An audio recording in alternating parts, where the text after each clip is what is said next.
Mga kababayan ko, sa araw na linggo, update po tayo kay Ian Menyusa. Naku po. Yung Suko team ng Butuan City, bumalik na po sa bahay ni Nanay Wilma Menyusa o ni bahay nilang Ian Menyusa at nakakordon na po ito. Dahil po maghahanap po sila ng ebidensya, mga blood stain o kahit anong mga matatigas na bagay na kung pwede na kung anong may kita na doon na posibleng ginamit po sa pagpaslang ni Ian Menyusa. Grabe no si kung sino. Alam mo yung mga coach, mga gayas, yung labis na makakilala talaga sa isang tao, siyempre yung konsehalis ng barangay, yung kapitbahay, alam po nila lahat dyan, kahit na nawawalang mga palanggana, kutsara, tinidor, alam nila yan ng barangay. So, ibig sabihin, 100% punto na alam po ng konsihal na ito, ni Konsi Kanoy, na kung sino talaga ang gumawa. Dahil nga, yung kanyang testimonya o statement ay hindi po nagbabago mula umpisa hanggang ngayon. Tinuturo talaga niya ang magulang ni Ian Menyusa. Ha? Di ba kayo nagtataka, mga kababayan ko?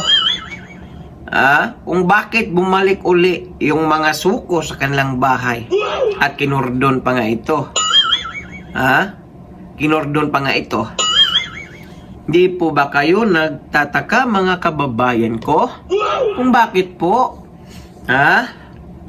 babago-bago ang statement ng mga magulang ni Ian Menyusa?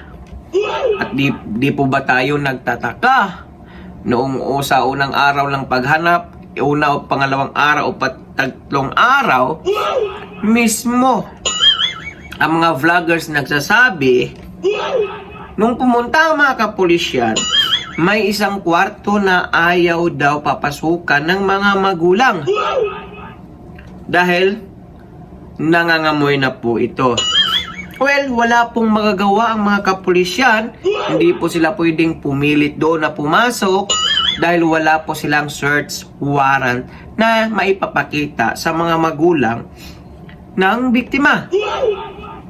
So, hindi po sila obligado na mag-search doon sa kwarto na ayaw buksan patignan ng mga magulang. Maliban na lang kung mayroong search warrants, di ba?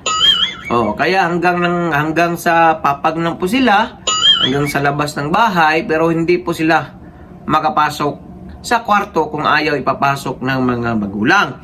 Doon po nagtataka yung mga netizen, taong bayan, kung bakit ayaw po nilang papasukan yung kwarto na iyon. At galit na galit si Konsi Kanoy. Bakit? Parang niluloko lang po sila. Sabi po yan ni Konsi Kanoy. Parang niluloko lang po sila. Niluloko lang tayong lahat. Niluloko ang taong bayan, ang buong mundo ng mga magulang ni Ian. Dahil alam na alam nila na nung una, pangalawa o tatlong araw na ang bata ando na daw sa kwarto dahil iba po amoy daw ng itats ng mga baboy at baho ng patay na tao. Kaya yung kinakagalit ni Kagawad na naghahanap sila sa malayong, sa masukal na lugar nung una o dalawa, tatlo o apat o 5 araw, na alam naman daw ng mga magulang kung saan nila nilagay yung bata.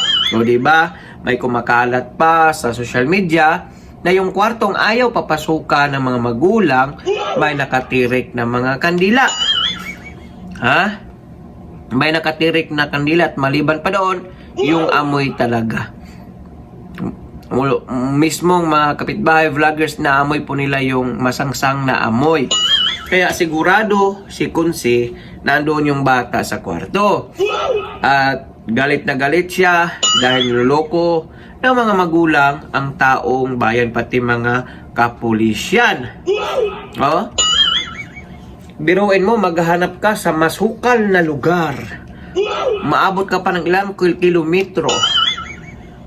Eh kung totoo yung sinasabi niya na andun lang sa bahay, pala tinago, eh parang niluloko lang talaga nila yung taong bayan. Isa yung kinakagalit po ni Kunsi Kanoy. Well, ngayon, bumalik na po yung mga suko. At sana po, makahanap po sila ng ebidensya doon. No? Stain, blood stain, o mga pwede po ipa-DNA test, no? Like na mga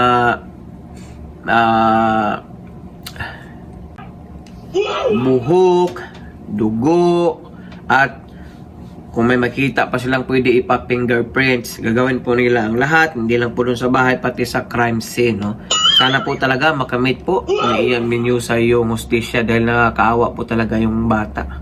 Sa murang edad, na gano'n na po ang kanyang sinapit sa buhay.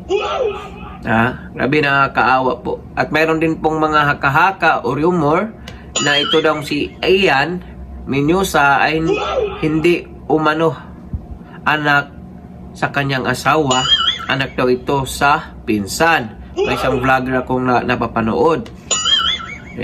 Sabi-sabi lang po yun. Kailangan pa po ng DNA test. Dahil nga po daw sa lasinggira yung nanay, kaya po nabutisan daw sa pinsan. Hindi po natin alam yon. Sabi-sabi lang din po yon ng isang vlogger. Okay? Paki-komento po ng yung mga opinion o reaction sa comment section ng ating video. So for now, I'm gone. God bless all, peace. Bye-bye. Ingat po kayo lahat. Ingat po tayo sa baha.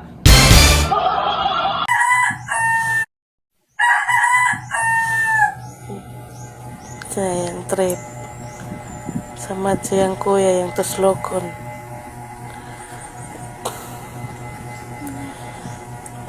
Sigtihin na tuslokon. Maniharon.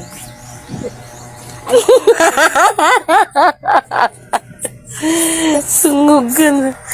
Sama siyang kuya.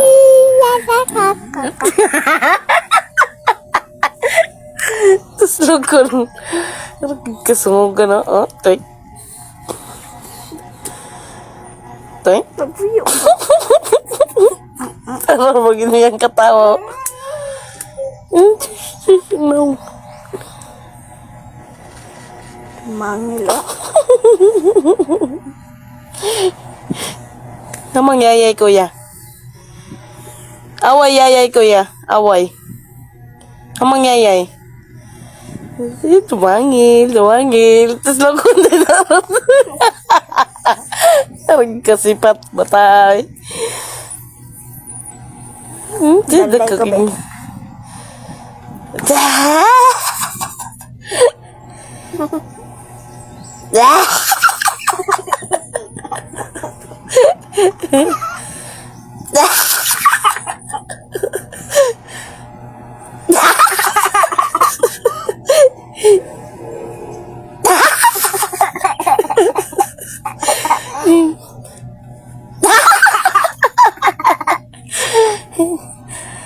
Namang yayay.